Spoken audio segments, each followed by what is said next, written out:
với ní các bạn đây nhá cho nên này cần kem manager có tiền là tiền hay là cái này hầu quý mình ta sẽ cái cần lom khóc mấy tôi lại hiện kia ông nào pa MC tên anh là độ nó sẽ khóc mấy hết ta mi hi how to do le how to pan ya ani nu pa kia ni when I to miss him sakani hay kan camper renga ni po ni chun hay pumaya ani po hi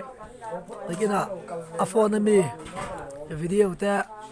group kan sema ta sut alarun da kan kita mi ki kan khuang pu pula la nia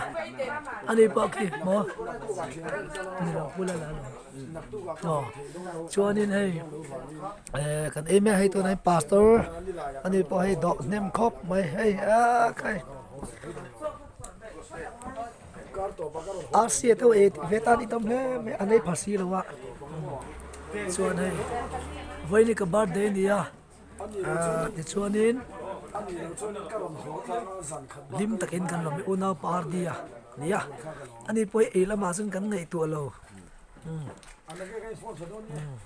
ai udah perfalte po